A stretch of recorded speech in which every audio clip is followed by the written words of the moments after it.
On Two Wheels this week, a top sports bike for half the price. Jeff goes trackside with Honda's new SP1. Wayne puts £4,500 worth of accessories onto a machine and some tips to make your biking life a little easier.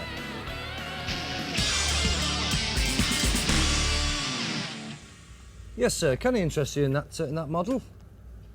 You like that? That's the new Fireblade, the 2000 model, beautiful machine, yes, yeah. You would like one, right, well the price, it's actually not far away from £9,000. You haven't got £9,000, right. So, I mean, what would you like to pay? How much have you actually got to spend? And how are you going to pay? You've got credit cards, right. That's not a problem, but you've got a credit limit. It's £4,500. You can't have one of them for £4,500, I'm afraid. Not quite like that, but you're very lucky because I've just taken in a beautiful bike and I can do you a fantastic deal for £4,500. Ah, sir, you've already beat me to it, you're outside. Right, let me show you the very machine that I've got in mind for you. This bike has got your name written all over it. It was built just for you. It's a beautiful 1996, 2 owners from new and very, very standard Honda Fireblade.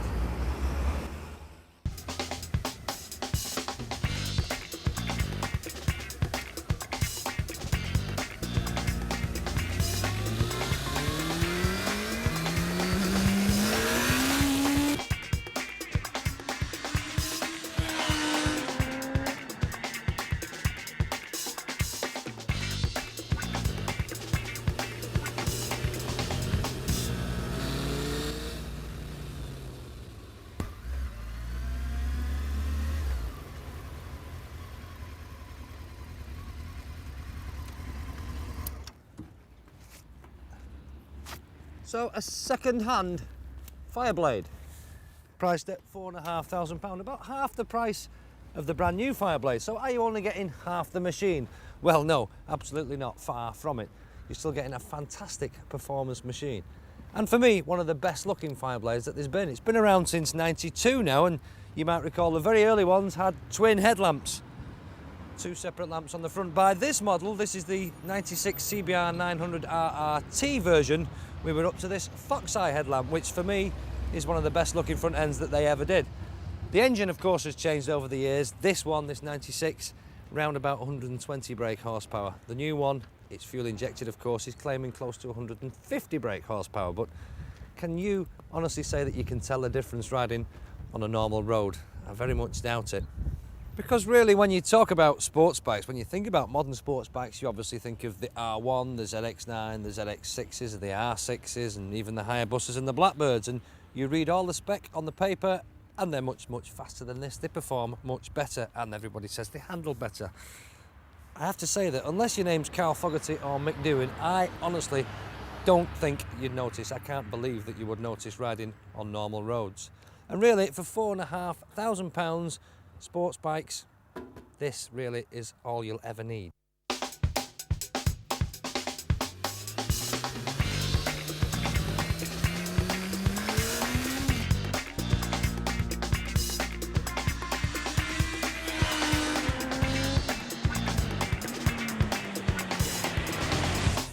This, of course, is a second-hand bike, and if you're buying second-hand, there are certain things that you need to be aware of. Most of it's common sense. It involves using your eyes and basically asking the right questions. But this bike has had 2 owners from new. It's only done 10,000 miles, so it's not really been thrashed very much. It shouldn't have been, doesn't look like it has been, and it's probably not been crashed. And when I say using your eyes and asking the right questions, look at the obvious things. Look at this for a start, a standard exhaust can. Beautifully standard there, big black can. Now that would suggest that the previous owner of this probably wasn't a boy racer. Perhaps he didn't like making a lot of noise. He, I say, could have been a she, of course.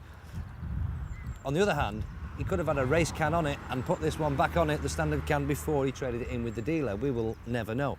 But there are other clues underneath here, underneath the foot pegs. If this bike had spent a lot of time on a racetrack, that would be all shiny and ground down, pointed, could even be missing completely, but that to me looks like original metal.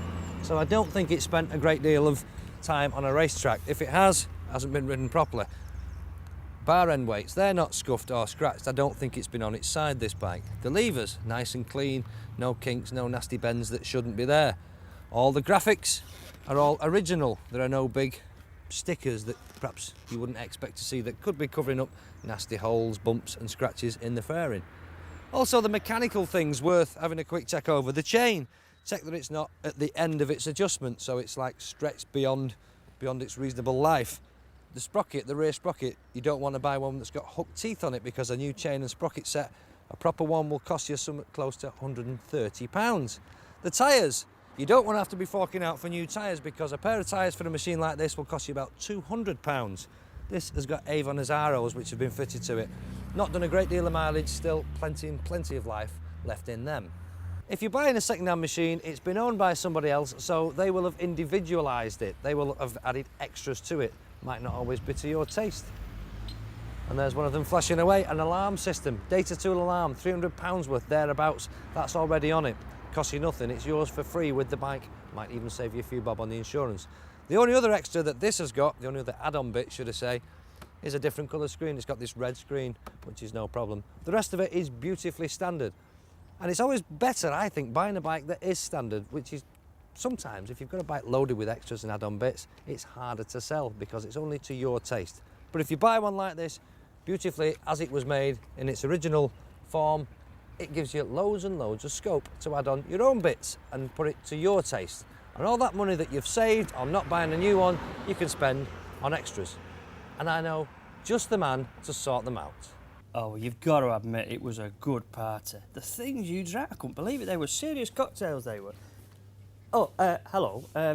Yes, I am the man. I've got all the bits and pieces. I've got some serious kit to put on that bike to make it into one very, very smart-looking machine. But that will take me a few minutes to do so we'll get back to me later on with that bike. First of all, I've got to get my overalls on and my spanners to do the job.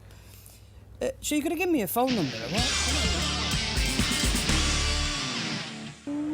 If you saw an earlier programme we did with Harris Performance, where they were preparing VTR SP1, what they've got to do after they've done that initial preparation is actually bring it to a racetrack to test. And so here we are, Cadwell Park, which is where they're going to do the business with their two riders, Byrne and Shaun Emmett, and it's where they're going to set things up. So let's have a word with the man himself, Lester Harris. Lester, excuse me a minute. Can I just interrupt a second? Yeah, sure. Okay, thanks very much. First things first, nice sunny day here, but we were supposed to be in Spain, weren't we? Unfortunately, yes, we were supposed to be in Spain. The bikes were late arriving from Japan, and what it meant was that we had to cancel all our Spanish testing plans, and here we are at Cadwell Park only 2 days before the first race with our very first run on the bike. Yeah. So it's putting everyone under a bit of pressure, but thankfully it's not raining. Yeah, and the sun started to come out. So we can get some laps in today, and you know. Well, your transporter, one of the things that I was expecting to see was that big red transporter. Where's that? You know, this all looks very low-key. The glamour of Spain has come down. It's not anything wrong with Cadwell. No, well, it is, but because of various sponsor negotiations and one thing and another, the whole livery of the team has been decided very much at the last moment. So our truck at this moment is away being having all the graphics put on for our team sponsors. There's an awful lot to be done right at the last minute. We hadn't planned to be here testing. I mean, our schedule was that we would have done all our testing by now. So we're here really just trying to cram 3 weeks' work into a day. And what have you actually got here? You've still got the essentials, even though you haven't got the transport. Oh yeah, we bought all the tools and the spare wheels and the tyres and the generators, but obviously it's much more convenient when we've got our transporter because it's rigged out as a workshop in the back. We've got all our spares, which is impossible to carry in that truck, in this small truck. But basically, we have enough to do what we're doing today. This is a shakedown test today. Yeah, what's the format, really? It's first time on the bikes for Shaun and Shane, isn't it? Well, this morning really is very much just shake down, run the bikes, let the engineers monitor the engine performance, get the riders comfortable on the bikes, and just generally get the feel of the machine. Hopefully after lunch we'll start doing some more suspension work. I've just seen the Olin's van turn up right on cue. Well, yeah, I mean, we've got our Olin's technicians here and they will be hard at it this afternoon. But this morning is very much a case of just running round, getting the feel of the bike, getting used to the different power characteristics, especially for Shane, because of course he hasn't ridden a V-twin before. So we'll just play this morning by ear and then get a plan this afternoon, depending on what transpires this morning. Okay, well, I'll let you to get on and I'll catch the riders later. Thanks, Good. Lester. Okay, see you later.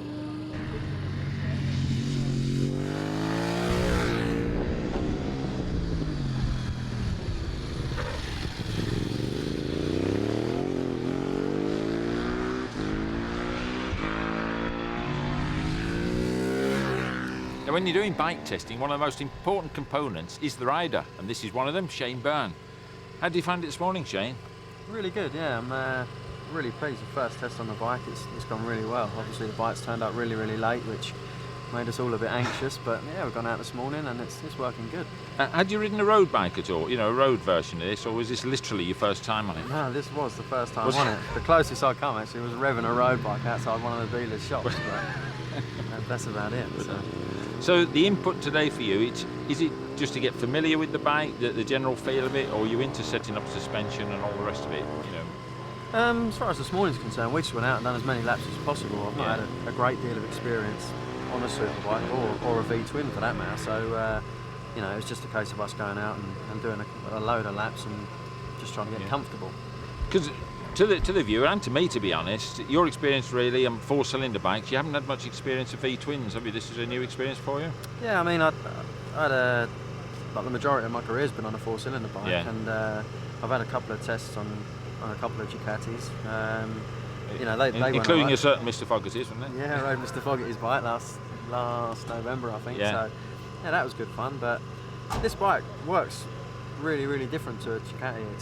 It's more like riding a four-cylinder bike than it is riding a Ducati. Is it? Yeah, it's really progressive, and the way it makes its power is a lot different to a Ducati. So you do feel at home on it then, there isn't it? Yeah, I mean, I've gone out straight away this morning and, you know, been really, really happy. We've messed about a little bit with suspension and changed the clutch and brakes and stuff, but other than that? Yeah, very, very happy so far. Excellent, excellent. And one thing I must get out of the way, because there's been some confusion in the press. They've been calling you an Aussie, and you're not Aussie, you're a Brit. No, True Brit. True Brit, yeah. Born in London, so... Yeah. So that'll get that one out of the way. Oh, yes. Okay, well look, I hope you're going to have a good season. I want to catch up with your mate now and have a word with him. But all the best, and you carrying on testing this afternoon? Yeah, for sure, yeah. Just final polish? Yeah, a load more laps, there we go. All the best. Thanks. Cheers, Ed. Cheers. Bye-bye. Bye. Right, as I said, Shaun Emmett's the next one. Sean, how are you finding it today? It's pretty cold, isn't it? Or it's going cold now? Well, it's not after you've done a few laps around there. That works you a bit, but especially after 5 months off. Yeah. But it's great. It's good, you know, to get the bikes now. It's obviously very late and it's not ideal, but now they're finally here and I've done a few laps. It's quite encouraging because they seem to be very good to start with, which obviously was a worry with only one day before we go to the first race. So yeah. Pleased, yeah. Excellent. And how are you finding? I mean, you've now experienced on Ducatis. How similar are the two? You know, are you finding big differences or? Well, not really. I think they're both V-twins, so they're going to be engine similar characteristics. But there are some slight nuances that are different. But as a whole, the concept, that's the reason Honda went to V-twins, because it is the way to go. With Ducati in the last 4 years. So yeah, it feels good. Is it too early to say, or perhaps it's unfair on you at this stage to say, you know, is it a Ducati beta? Is it too early to say that? Or? Well, I think it's hard to tell because we're doing really good lap times today, and that's the first time out of the crate. So obviously the bike is good as a package, but we'll really find out on Friday and Brands actually can get amongst all the other bikes and can gauge it that way. But it certainly feels up to the job while we're here.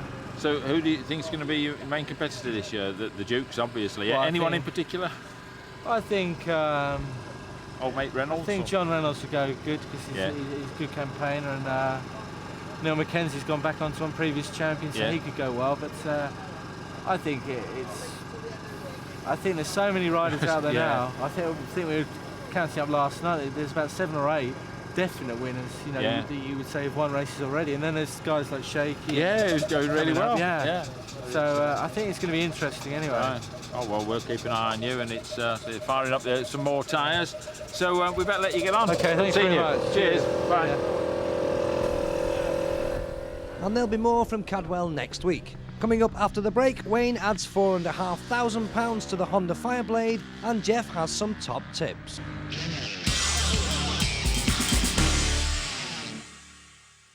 Why is it that Paul always gives me the donkey work to do? He always gives me the donkey work to do. Anyway, right, let's start with the cheapy bits, eh? A tenner would buy you a set of flush mounted indicators for the fairing and some little ones to go on the back of the bike, around a tenner again. Let's go up here. I put a black screen on this occasion because I think the black matches the black mirrors and it goes well with the red. But you can put anything, all sorts of different coloured screens on, and flip up styles as well. This aluminium brace here on the fairing just looks good, that's all. And you can see, obviously, when you're riding the bike, you can see what you spent your hard-earned money on. Hidden out the way when you're riding a bike would therefore be things like these, which are casing screws and things like that.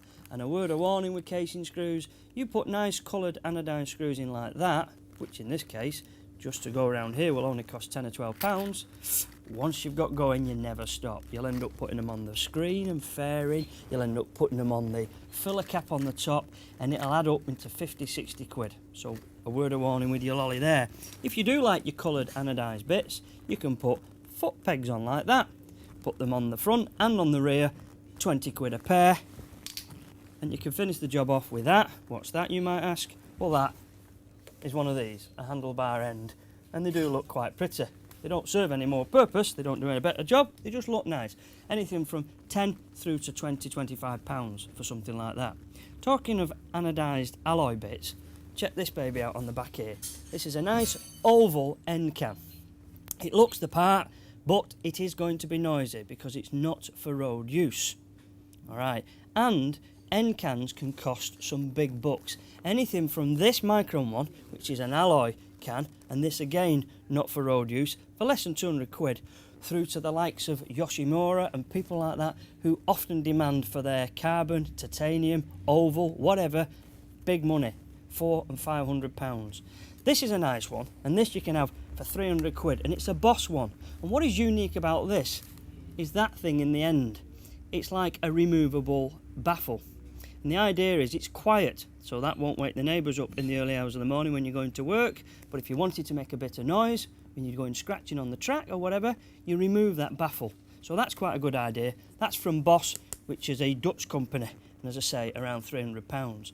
And while we're talking about money, do you want to see something that will cost big bucks? And you may have noticed there's a bit missing, and that is one side of the swinging arm, because this is a single-sided swinging arm, complete with a fancy die-mag wheel, Goodrich's, and a nice carbon fibre hugger on there, and that will set you back, £2,000–3,000. So when you add everything all together, you've sunk into around £4,500 quid, bunging the £4,500 bike with the accessories right up to the buying price of a brand new one. The only drawback is the customer in question said he's only got £4,500 quid to spend. So I've got to put my flipping overalls back on, get my spanners out and put it back to standard trim again.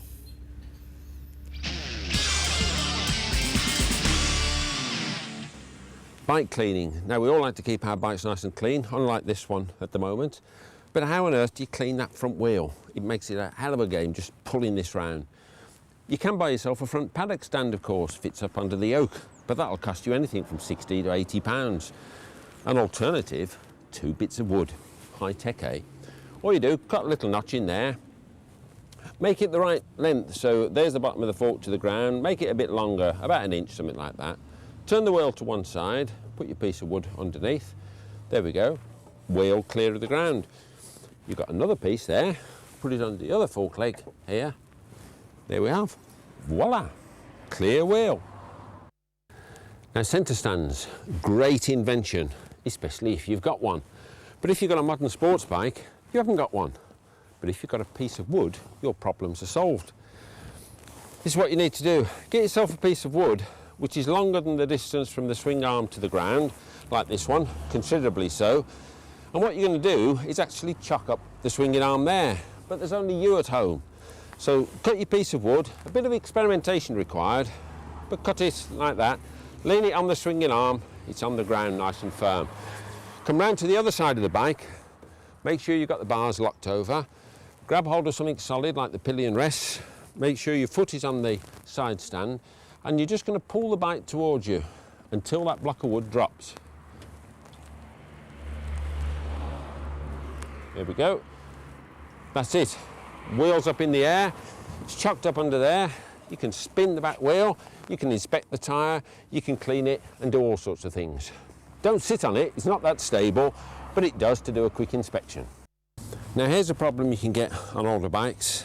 Alloy rims or alloy wheels, and they've been lacquered, but slowly the lacquer has worn off and so the alloy has actually got corroded.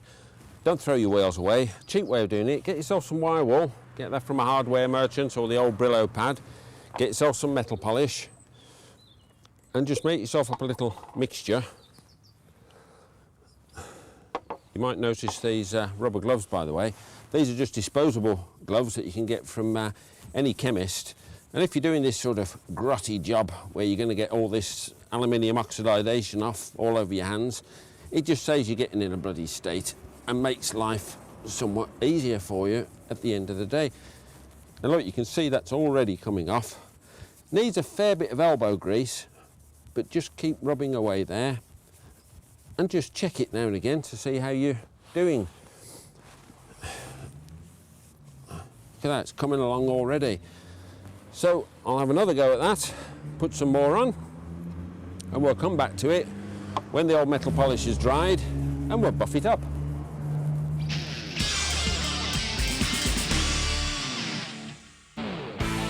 On Two Wheels next week, more from Jeff and the team at Cadwell Park when he meets the men who look after the suspension and the brakes. And a look at a second-hand sports tourer for just £4,500.